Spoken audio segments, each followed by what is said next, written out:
She's been playing and doing things and just getting an understanding of the league. Every game she gets a little bit better. She is a hard check, tough to keep in front.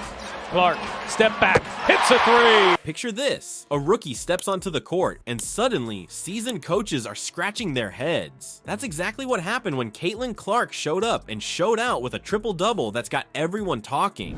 Triple-double, second one for a rookie, just really, really proud of her. Stat night of a triple-double, which is really impressive. But wait, there's more to this story than just impressive stats. Before we move on, I'd like to ask you a small favor. If you appreciate this content, please take a second to like this video and subscribe to the channel. Over 98% of you watch the videos without subscribing. It costs you nothing, but it makes a huge difference to us.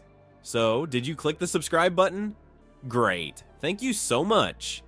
Now, back to the video. In one night, from novice to game changer. Here's the real deal, though. There was more to Clark's performance than just the stats. What message did she convey to the rest of the league with her triple-double? High expectations greeted Caitlin Clark on the WNBA court when she made her debut. Although her talent was well known, could she truly upend the professional scene? It looked like the answer may be no at first. As Clark struggled to get traction, others questioned whether she had been overhyped given the difficulties she faced. Then, though, something made sense. Clark began to redefine the professional game rather than merely adjust to it. And so we get at the evening that has everyone talking. Here, we're not merely discussing a fantastic game, we are discussing a claim. He's the first player ever to win Rookie of the Month and Player of the Month. Clark on the drive, Clark hangs and banks it home.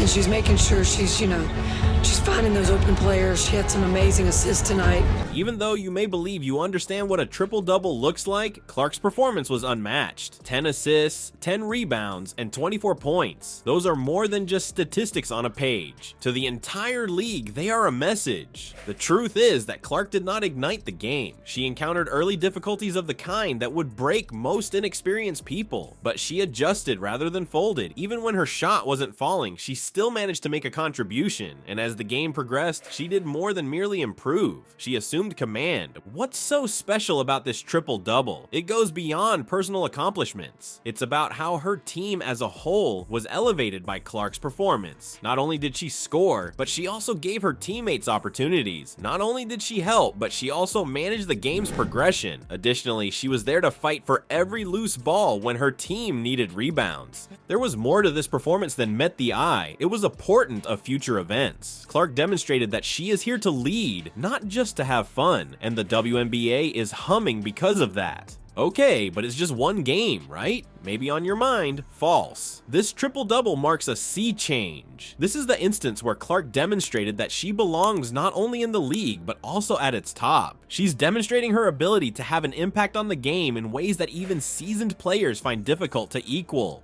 This is where things get really interesting. Teams are being forced to reconsider their entire plan due to Clark's performance. With so many possibilities for a player to hurt you, how do you prepare for them? Do you concentrate on keeping her from scoring while leaving your teammates free? Do you attempt to obstruct her path of travel so that she has room to shoot? Because there isn't a simple solution, Clark is extremely risky. However, the effect extends beyond tactics and games. Clark's performance is motivating her teammates to perform better. She is inspiring others around her to be better and fostering an environment of greatness. And that's the kind of impact that can elevate a decent squad to the stratosphere. Although Clark's triple-double is garnering attention, her team's performance is truly what's drawing attention. Do you recall the period when the Indiana Fever was having trouble surviving? These days, no one wants to play against them. What altered? It's not simply Clark's outstanding performance that has the Indiana Fever on fire. Since the Olympic break, they have won 7 of their past 8 games and have won 5 games in a row. This is a complete metamorphosis, not just a run of good fortune.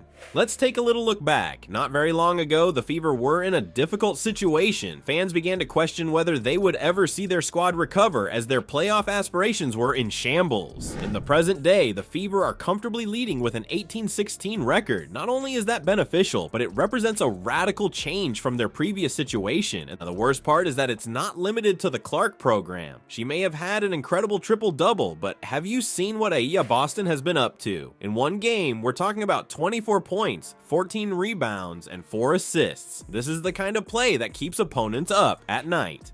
I thought we did a really nice job at disrupting Caitlin, turning her over, getting the ball out of her hands at times. I thought Aiyah Boston had a terrific game tonight, gave us some problem with her physicality around the rim. But what then is the true situation here? It's straightforward. Clark's play makes everyone around her better. She's not merely hitting targets, she's fostering an excellence-driven culture. Everyone is forced to play better when your rookie is performing like a veteran. All of a sudden, passes are more accurate, shoots are landing, and defensive stops occur when it matters most. Consider it. When was the last time you witnessed a team move from improbable playoff hopeful to a real competitor this fast? The Fever are controlling games rather than just winning them. Everyone is caught off surprise by the confidence and swagger with which they are playing. And this is when things start to get interesting. Rivals are beginning to pay attention. Nobody is being sneaked up on by the Fever anymore. Teams enter games expecting a physical altercation. That's the kind of respect you have to win on the court. It's not something you can purchase. But let's not get carried away. The Fever have more work ahead of them. There are still more challenging games to come, and they are not currently leading the standings. However, the momentum is genuine, and it's altering the WNBA as a whole. You may be wondering what this hot team's next move is. Can they maintain this speed? Will Boston and Clark maintain their dominance? Above all, how far can they go in the playoffs with this unexpected surge? There is no denying that the Indiana Fever are no longer a club to be disregarded on the calendar. They are the squad that is forcing all other coaches in the league to reconsider their strategy. And that's saying something in a league like the WNBA, where competition is fierce. With the Fever's comeback, you might have thought you'd seen it all, but in his post-game interview, Curt Miller throws a bombshell. Not only are his remarks unexpected, but they are also changing the way we perceive the WNBA's rebuilding process. Imagine this. After the game, the media has assembled to hear Curt Miller's thoughts. You can feel the tension in the room. After Miller's Sparks match up with the scorching Fever, everyone was anticipating the typical post-match cliches.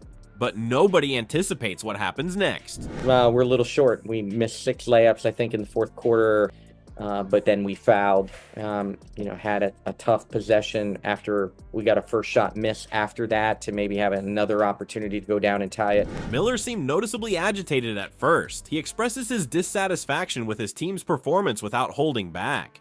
Tonight is frustrating because I thought we did enough to win this game in a lot of areas, but maybe, some spacing issues on plays that we've been running since training camp. And we failed to grab rebounds. We weren't spacing out correctly. It's the kind of feedback you would anticipate from a coach following a difficult match. However, Miller then makes a surprising shift. And I've watched teams that have built through the draft, and now where the Fever are. And, they were a team that was built through the draft. Now you see it here with multiple draft picks in a row. Miller changes course rather than focusing on his team's flaws. His tone totally shifts when he talks about the Fever. I've watched teams that have built through the draft. Now you see it here with multiple draft picks in a row. He continues, it's respect, not just acknowledgement. Things start to get extremely intriguing at this point. As a seasoned coach with years of expertise, Miller is essentially endorsing the Fever's rebuilding plan. He's witnessed clubs attempt to construct through the draft in the past, but what is going on with the Fever? It's unique. Consider it. When was the last occasion, immediately following a game, that you heard a coach compliment an opponent's long-term strategy? Miller is not referring to a one standout performance.